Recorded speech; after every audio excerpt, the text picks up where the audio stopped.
nafl ibodatlarni ko'paytirishimiz kerak. Faqat mo'min odam farz bilan kifoyalanmasdan nafl qilish kerak. Banda nafl ibodatlar bilan Alloh taologa yaqin bo'ladi. Nafl ibodatni ko'paytirsa, Alloh u bandani yaxshi ko'rib qoladi. Sal bir o'tirib, nafasni rostlab tasbih aytish kerak. Subhanalloh, alhamdulillah, Allohu akbar.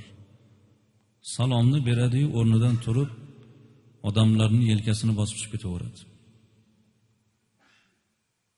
Takbir aytmaymizmi? Shukrona aytmaymizmi?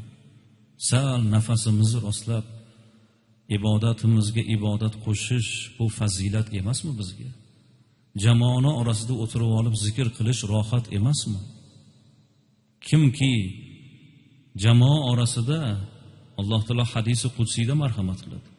Bandam jamoa orasida meni zikr qilsa, men farishtalar jamoasida o'sha bandamni zikr qilaman.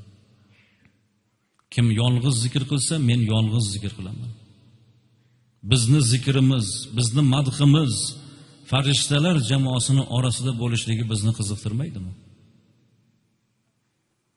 Qur'oni Karimni o'qish yoki eshitish. Qur'onni eshitinglar azizlar. Eshitmayapti-da hozir. Qori 1 daqiqa Qur'on o'qiydi, 1 daqiqa. Lekin vaqtimiz kam bizni. Qur'on qalbni poklaydi. Qalbning zangini, kirini ketkazadi. Inson ko'cha-kuyda yuradi, ko'zi, qalbi baribir xiralashadi, kirlashadi. Nimalardir o'rnashadi. Ana o'shalarni kirini ketkazadigan, zangini ketkazadigan narsa tilovati Qur'on bo'ladi.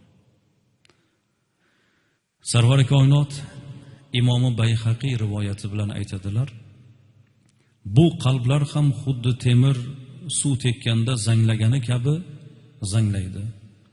Shunda sahobalar: ey Allohning rasuli, qalbning zangini nima ketkazadi deb so'rashganda, o'limni ko'p eslash va ko'p tilovati Qur'on qilish dedilar.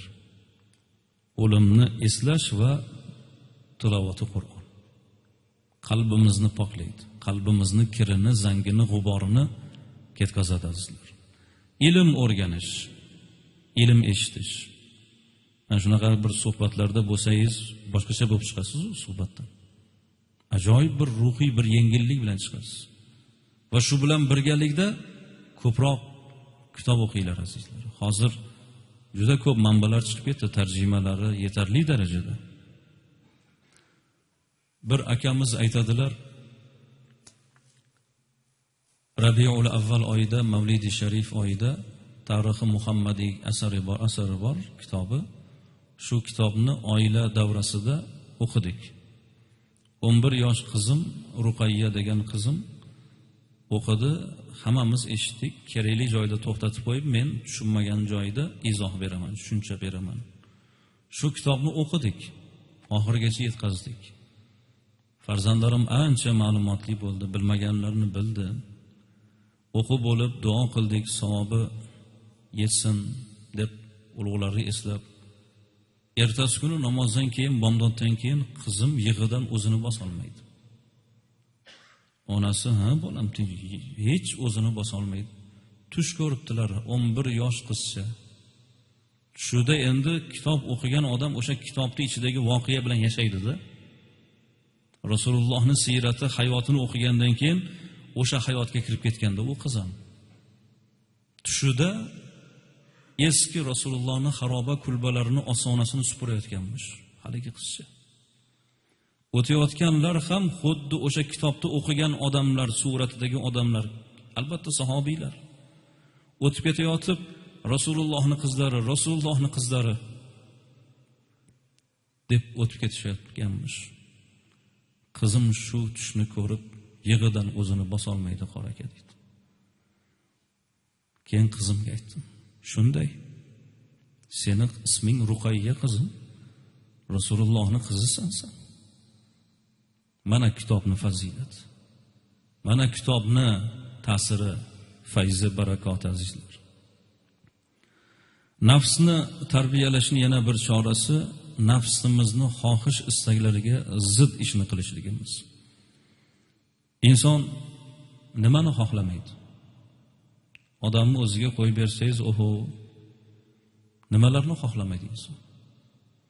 Inson o'zini o'sha nafsiga zid ishni qilish, nafsini tarbiya qilishni bir chorasi. Ibn Mehron rahmatullohi alayh kishi o'z nafsini do'stini tergaganidan ham ko'proq tergab tursa, ya'ni yeyish ichishi va kiyimi haloldan yoki haromdan ekanligini bilmagunicha taqvodor bo'la olmaydi dedilar. O'g'limizni qanaqa tergaymiz? Qayerga bording? Qayerdan kelding? Qayerdan olding bu pulni? Tergaymiz-ku. Qani nima ish qilding bu deb turib. O'zimizni ham o'zimiz shunday qilib tergarsak, olayotganimizni ham berayotganimizni ham tergasak, shundagina taqvo bo'lar ekan.